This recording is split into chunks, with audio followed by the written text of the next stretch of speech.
ایک دفعہ کا ذکر ہے کہ کسی گاؤں میں ایک غریب بیوہ اور اس کا بیٹا رہتے تھے۔ اس لڑکے کا نام جیک تھا۔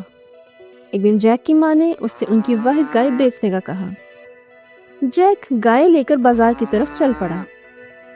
راستے میں اس کی ملاقات ایک آدمی سے ہوئی جو اس کی گائے خریدنا چاہتا تھا۔ تم مجھے میری گائے کے عوض کیا دو گے؟ جیک نے آدمی سے پوچھا۔ میں تمہیں 5 جادوئی پھلیاں دوں گا، آدمی نے جواب دیا۔ جیک نے وہ جادوئی پھلیاں لے لی اور اپنی گائے اس شخص کے حوالے کر کے گھر کی جانب چل پڑا۔ لیکن جب وہ گھر پہنچا تو اس کی ماں یہ سن کے سخت ناراض ہوئی۔ اس نے کہا، تم نہایت بے وقوف ہو۔ اس نے گائے کے بدلے میں تمہیں چند پھلیاں دیں اور تم نے وہ لے بھی لیں۔ یہ کہہ کر ماں نے غصے سے پھلیاں کھڑکی سے باہر پھینک دیں۔ جیک کو بہت دکھ ہوا اور وہ کھانا کھائے بغیر سونے چلا گیا۔ اگلی صبح جب جیک سو کر اٹھا اور اس نے کھڑکی سے باہر جھانکا تو یہ دیکھ کر حیران رہ گیا کہ وہ جادوئی پھلیاں بڑھ کر ایک بہت بڑی پھلیوں کی بیل بن گئی تھیں۔ جیک فوراً باہر آیا اور اس بیل پر سے چڑھتا ہوا کئی فٹ بلندی پر موجود ایک الگ ہی مملکت میں پہنچ گیا۔ وہاں ایک خوفناک دیو اور اس کی بیوی رہتے تھے۔ جیک ان کے محل کے اندر داخل ہو گیا۔ اس نے دیو کی بیوی کو باورچی خانے میں دیکھا تو وہ چلا آیا۔ کیا آپ مہربانی کر کے مجھے کچھ کھانے کے لیے دے سکتی ہیں؟ میں بہت بھوکا ہوں۔ دیو کی بیوی رحم دل اور مہربان تھی۔ اس نے اسے کھانے کے لیے روٹی اور دودھ دے دیا۔ ابھی وہ کھانا کھا ہی رہا تھا جب دیو محل میں داخل ہوا۔ وہ بہت دراز قد اور ہیبت ناک تھا۔ جیک اسے دیکھ کر خوف زدہ ہو گیا۔ وہ وہاں سے بھاگا اور اندر جا چھپا۔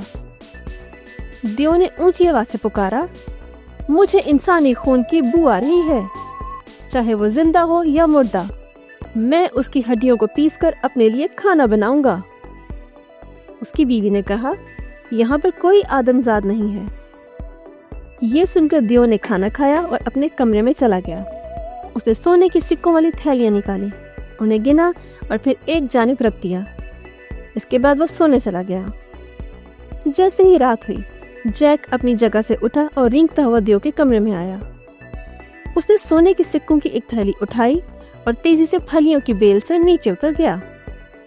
گھر پہنچ کر اسے سونے کے سکے اپنی ماں کو دے دیے، جو یہ دیکھ کر بہت زیادہ خوش ہو گئی۔ اس کے بعد کچھ عرصہ آرام سے گزر گیا۔ ایک دن جیک دوبارہ پھلیوں کی بیل پر سے چڑھتا ہوا دیو کے محل پہنچ گیا۔ ایک دفعہ پھر جیک نے دیو کی بیوی سے کھانے کے لیے کچھ مانگا، لیکن کھانے کے دوران ہی دیو واپس آ گیا۔ اس کے قدموں کی چاپ سنتے ہی جیک خوف سے اچھل پڑا اور بستر کے نیچے جا چھپا۔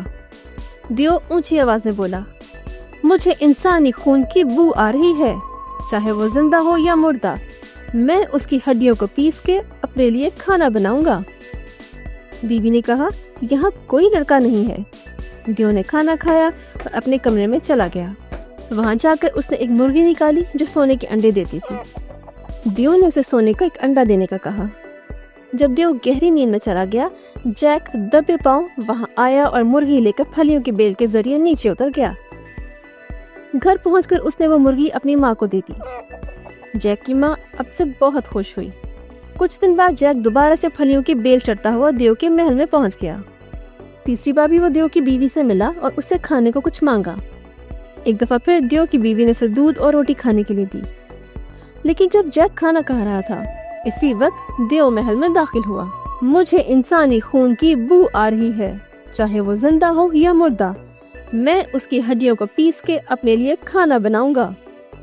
دیو اونچی آواز میں چلایا، اے مکانہ بات مت کرو، یہاں پر کوئی آدمزاد نہیں ہے۔ دیو کی بیوی نے کہا۔ دیو کے پاس ایک جادوئی بانسری تھی جو بہت خوبصورت دھن بجاتی تھی۔ جب دیو سونے چلا گیا تو جیک نے چپکے سے اس کے کمرے سے بانسری اٹھا لی۔ ابھی وہ بانسری اٹھا کر جا ہی رہا تھا کہ اسی وقت وہ بجنا شروع ہو گئی۔ مالک مجھے بچاؤ، یہ لڑکا مجھے لے کر بھاگ رہا ہے۔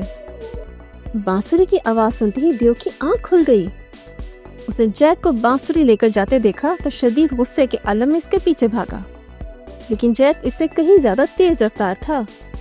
وہ نہایت پھرتی کے ساتھ پھلیوں کی بیل سے نیچے اترا اور گھر پہنچ گیا۔